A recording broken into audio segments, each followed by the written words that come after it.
Imagine a world where the most valuable things can't be taken away. What if true wealth lies not in what we possess, but in how we perceive? This is the story of a Zen master who taught a profound lesson about the nature of true richness and the futility of theft.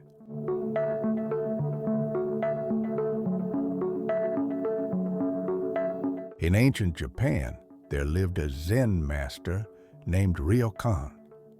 He was known for his simple lifestyle and deep wisdom. Ryokan's home was a small, humble hut at the foot of a mountain. He owned very little, choosing to live a life free from material attachments. One evening, Ryokan returned to his hut after a long day of meditation and teaching. As he entered, he noticed something was amiss. The few possessions he had were scattered about, and his small chest was open and empty. It was clear that a thief had visited while he was away. Ryokan looked around his disturbed hut and sighed, but it wasn't a sigh of anger or frustration. Instead, it was a sigh of compassion. He thought to himself, "Poor fellow. He must have come a long way to visit me, and I was not here to receive him. I wish I could have given him something." As Ryokan sat on his mat, he noticed the moon's soft light streaming through his window. The sight of the beautiful full moon filled him with joy. He smiled and said aloud, "Ah, if only I could have given him this beautiful moon."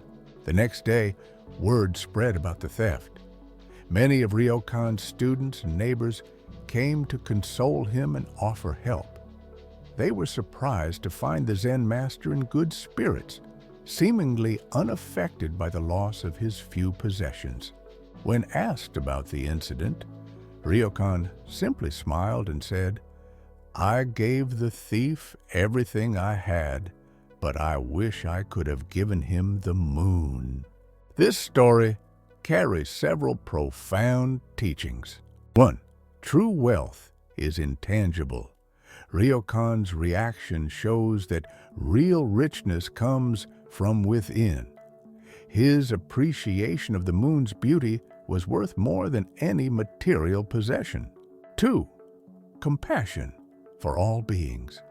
Instead of anger towards the thief, Ryokan felt sympathy, wishing he could have given him more. 3. Non-attachment. Ryokan's lack of concern over his stolen goods demonstrates the freedom that comes from not clinging to material things. 4. Finding joy in simplicity. The story highlights how happiness can be found in the simplest things, like the beauty of the moon. 5. The limits of theft. While material goods can be stolen, our ability to appreciate beauty and find joy cannot be taken away. Application to modern life. In our modern world, where we're often defined by what we own, Ryokan's story offers a refreshing perspective. It challenges us to reconsider our relationship with material possessions and what truly brings us happiness. 1. Cultivating gratitude. Like Ryokan appreciating the moon, we can find joy in the simple, free wonders around us: a sunset, a child's laughter, or a kind gesture. 2. Practicing non-attachment. While it's natural to own things, we can work on not letting our possessions define us or our happiness.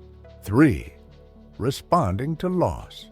When we lose something or face theft, we can try to respond with understanding rather than anger, recognizing that the thief's actions often come from a place of need or suffering. 4. Finding inner wealth. We can focus on developing qualities that can't be stolen: kindness, wisdom, and compassion. 5. Simplifying life. Ryokan's simple lifestyle reminds us that we might find more peace and contentment by decluttering our lives both physically and mentally. 6. Sharing intangible gifts. Like Ryokan wishing to share the moon, we can focus on giving intangible gifts, our time, attention, and kindness.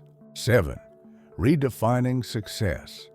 Instead of measuring success by material wealth, we can value our ability to find joy, show compassion, and maintain peace of mind in all circumstances.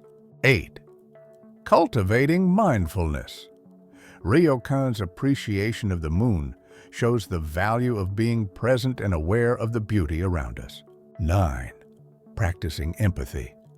Ryokan's compassion for the thief encourages us to try understanding others, even those who wrong us. 10. Finding freedom.